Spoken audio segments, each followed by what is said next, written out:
5.6 fundamental theorem of algebra. We've already talked about it a little bit. We're finding zeros. So when you look at a problem like this, when you look at this polynomial, you should know how many zeros there are going to be. How many zeros are there? 3. Okay, we can see from that first exponent that there are going to be 3. But the problem is at this point, we don't know if they're real numbers or imaginary or rational or square root stuff. We don't really have any information about them. Okay, so the easiest thing to do would be to just go to Desmos and graph. Oops, where is it? If you go to Desmos and graph it, you can kind of just see this one has 3 solutions, and I can see exactly what they are. -3, -1/3, and +5. I can see them, all right? But I'm not showing you this way. I'm showing you a different way of doing this problem, okay?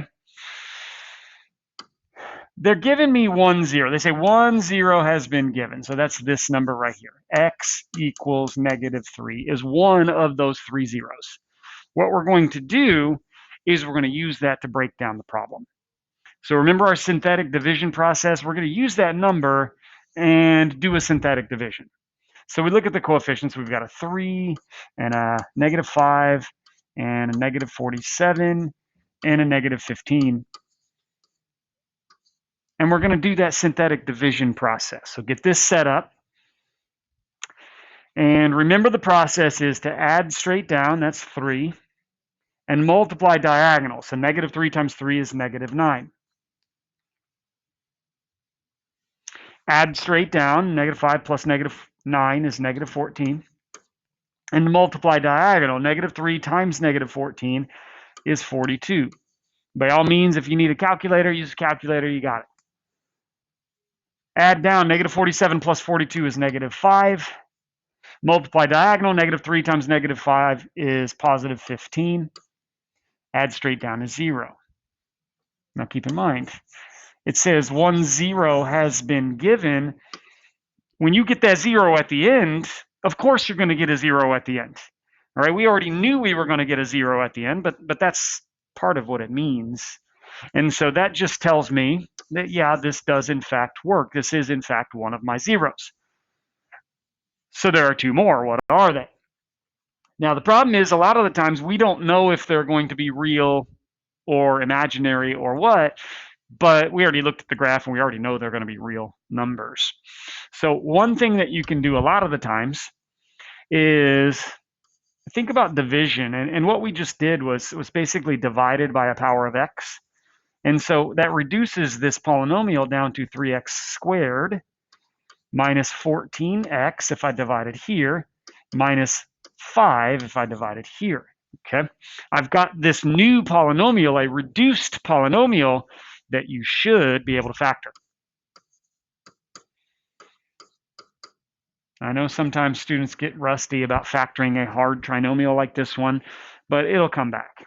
All right, if I wanted to factor this, you look at that 5 over there and you say, I want 2 numbers that multiply to 5.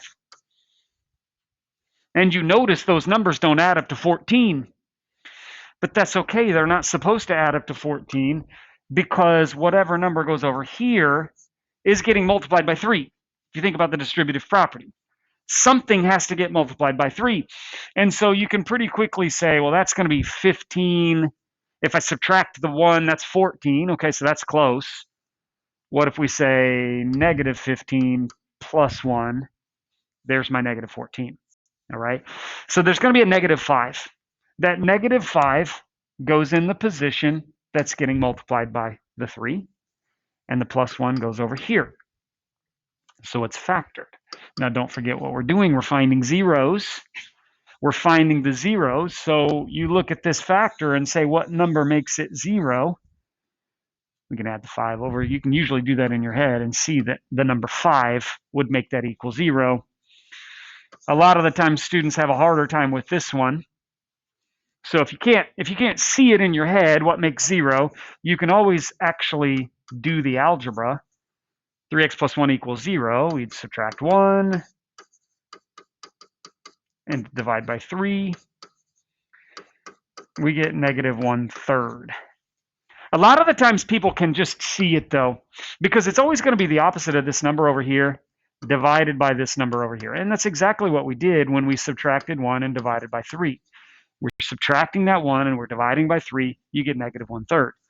And so now we have our 3 zeros. Negative 3, negative 1/3, and positive 5.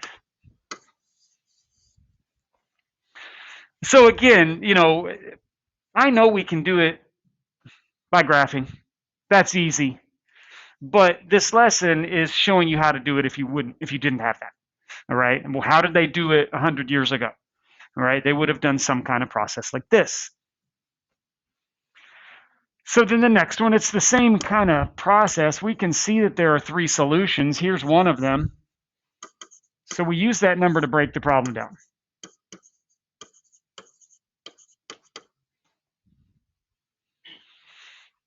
Add down is 3, multiply diagonal is negative 6. Add down is 13, multiply diagonal is negative 26. Add down is 12, multiply diagonal is negative 24. Add down is 0, and that's how you know that you did it right. If you didn't get a 0, something's wrong. It's not a 0, but we know that we're good. Negative 2 is a 0, but then again, they told us it was. More importantly, what we've done is we've broken the problem down from x to the 3rd into x squared. We broke the problem down into a quadratic trinomial, which we've spent a lot of time factoring. We know how to factor these things. Most of the time, anyway. I want to factor this trinomial. So in order to do that, I think about numbers that multiply to 12.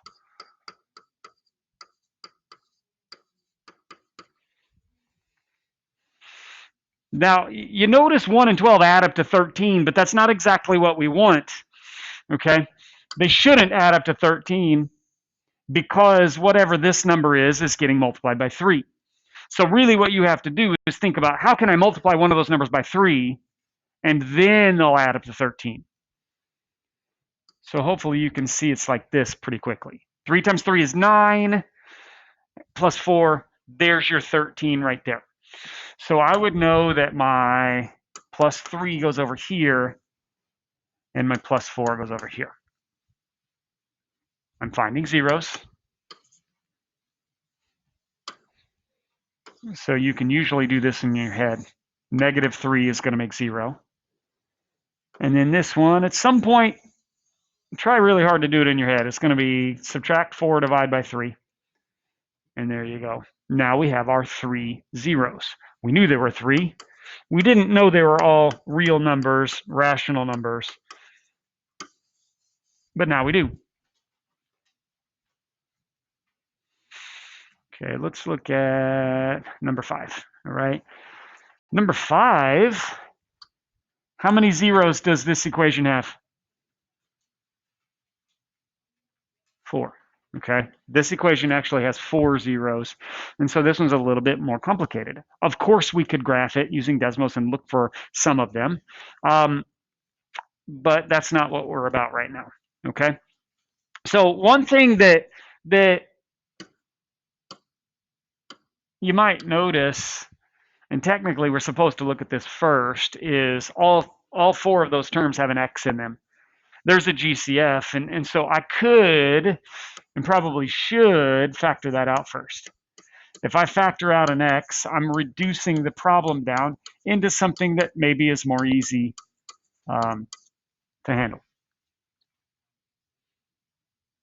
But also, you should be able to tell me what that 0 is. Right? When I see that factor of x right there, what number makes 0? Is 0. I don't know why people have a hard time with that, but 0 is one of the solutions right there. But oh yeah, so is 5. They gave me 5. That was nice.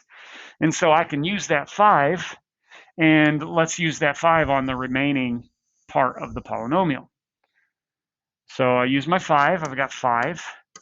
And I'm going to try to do synthetic division to reduce this polynomial even more. I've got 5x to the third minus 2x squared minus 13x plus 15.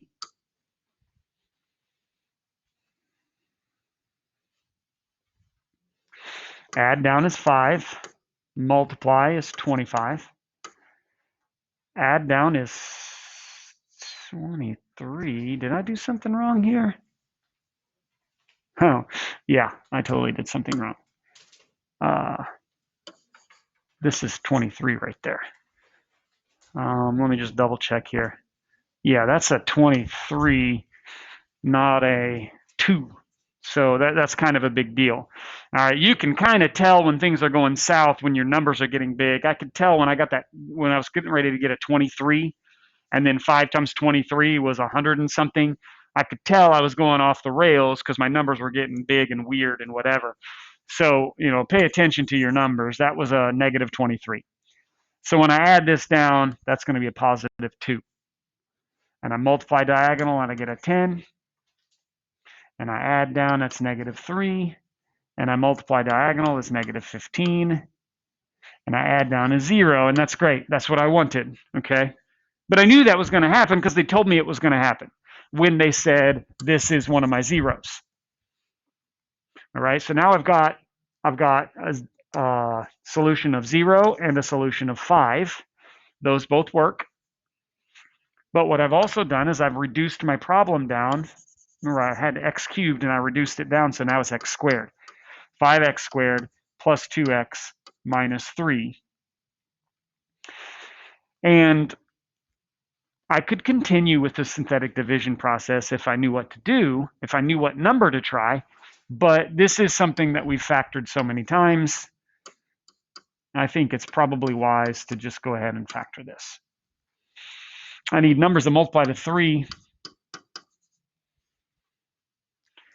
And you can see that if you just subtracted them, you'd get 2, but that's not exactly what you want to do because this number is getting multiplied by 5. So keep that in mind. One of the numbers has to get multiplied by 5, and then they're going to make 2. And so you can see right here, if I multiply 5 times 1 is 5 and subtract the 3, that's how it's going to work. So that way, they'll multiply, the two numbers multiply to negative 3, and they're going to add up to 2 after you multiply by 5. The plus 1 goes here, and a minus 3 goes here. Once you have it factored, it's pretty easy to finish because we look at the zeros. Negative 1 is going to make 0. Add 3, divide by 5, so you get 3/5 is going to make 0. All right. So I have 4 solutions. I knew that from the start. But those 4 solutions are 0 and 5 and 3/5 and negative 1.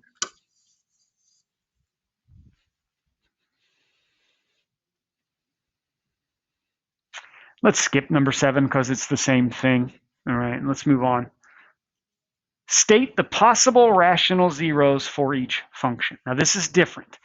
All right, you have to imagine that there's no Desmos, there's no graphing calculators.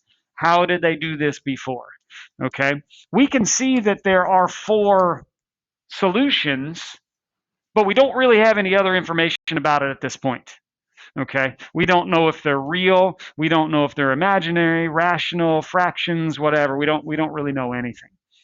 Okay, and so we'd like to do what we did before, but notice they didn't give me any of the numbers to try like they did before.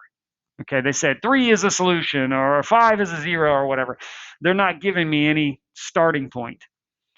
So when they say state the possible rational zeros, they're wanting me to come up with the starting point.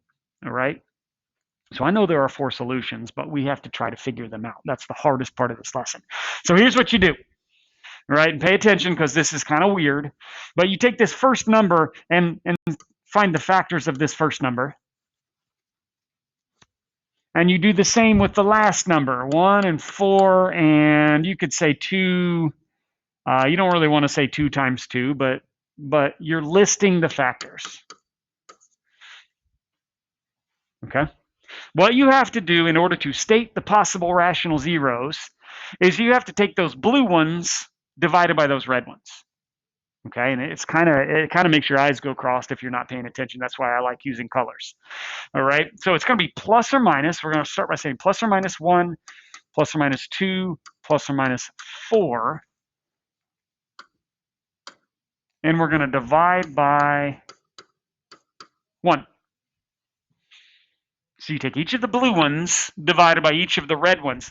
So we got to do it again. We've got plus or minus 1, plus or minus 2, plus or minus 4 divided by 3.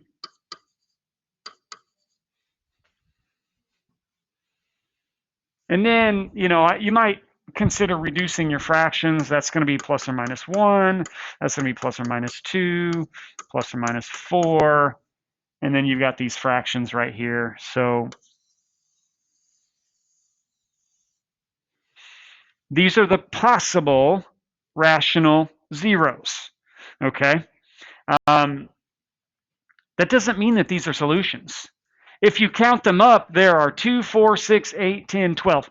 There are 12 different numbers here, including the pluses and minuses, right? Not all 12 of these could be solutions because we already know there are 4 solutions. So at most, 4 of them would work. What we're trying to do here is get a starting point, okay? What we're trying to do when we find these solutions is we would pick one of these numbers and just try it. Do the synthetic division process and see if it works. Okay, if it works, great. If it doesn't, pick something else. That's what we're doing. So number 11 is the same question. State the possible rational zeros. So you list the factors of this first number, and you list the factors of this last number. The possible rational zeros are going to be the blue ones divided by the red ones. So we're going to say plus or minus 1 plus or minus 5 divided by 1. And plus or minus 1 plus or minus 5 divided by 2. Plus minus 1 plus minus 5 divided by 4. Let's take all the blue ones divided by all the red ones. That's what you have to do. And then I would reduce. That's plus or minus 1, plus or minus 5. Nothing else reduces. So those are the numbers that maybe could possibly work. We don't really know yet. But we do know that they all won't work because there are at most 5 rational zeros. Some of them might be imaginary, some of them might be irrational, square root, weird numbers. But if anything's going to be nice and going to work, it's in this list. Okay? Now 13 kind of puts it all together. 13 puts it all together. Find all the zeros. Well, we know there are 3 of them. But they didn't give me a starting number like problem number 1 did. Problem number 1 was nice because they told me where to start. Okay? This doesn't tell me where to start. So if you don't know where to start, that's where this comes in. List all the factors of the first number. List all the factors of the second number. Then we have to divide all of the blue numbers by the red numbers. Reduce. Plus or minus 1, plus or minus 1/2. Those are the numbers that could maybe possibly work. So we have to try them. Okay, so you pick one of those numbers. 1, negative 1, 1/2, negative 1/2. One of those 4 numbers hopefully is going to work. Okay, so we just pick one and we try it. So we look at 2 and 1 and negative 2 and negative 1. We do our synthetic division and see if it works. Hopefully it will. Add down is 2, multiply is 2. Add down is 3, multiply is 3. Add down is 1, multiply is 1. Add down is 0. That's nice. If we get 0 there at the end, we know we found a 0. That means this one works. That's one of my 3 solutions. I've got 2 more. So what you could do is you could continue and try something else. Maybe you try a -1. Maybe you try a 1/2. Maybe you try a -1/2. But I think it might be better to just reduce the problem and try to factor it. Okay? So we know how to factor this thing.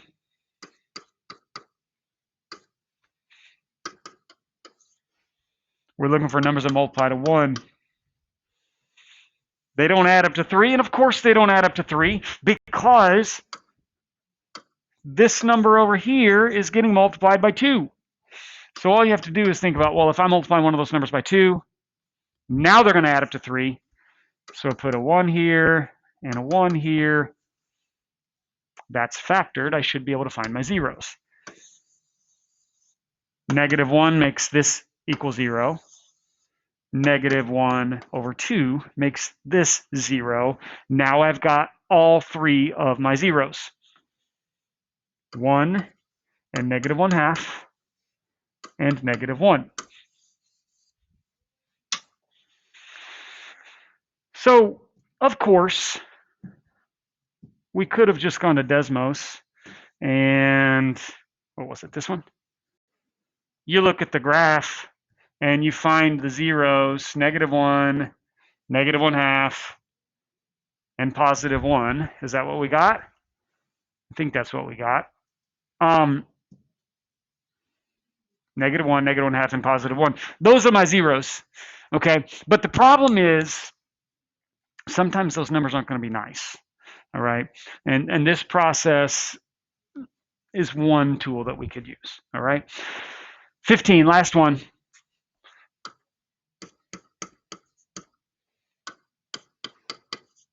We need to know where to start for this process, so we divide the blue ones by the red ones.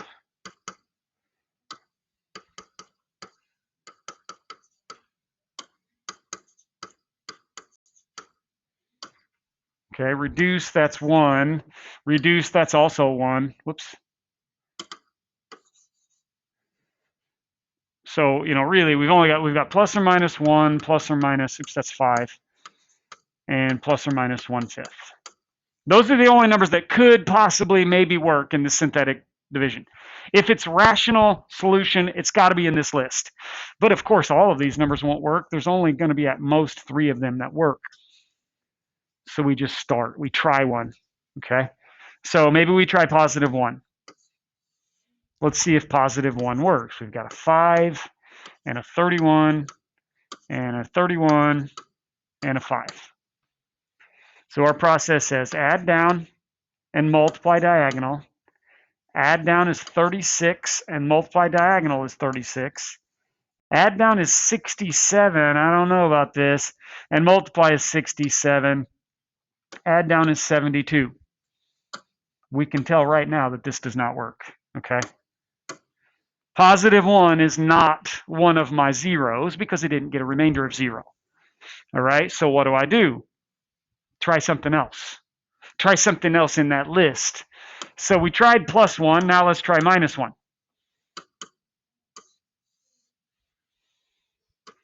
Five, 31, 31, 5.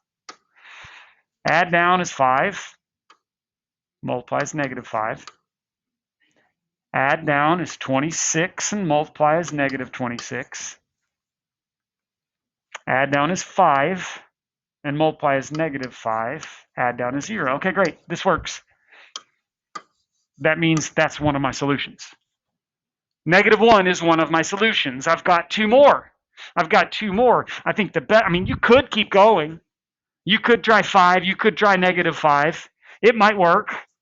But I think it gets really frustrating when it doesn't work. Sometimes you'll try like 4 or 5 in a row and you can't find one that works. I think that's super frustrating. So for my money, we've reduced this problem down into something that we should be able to factor. I think it's a more efficient use of our time to just factor this.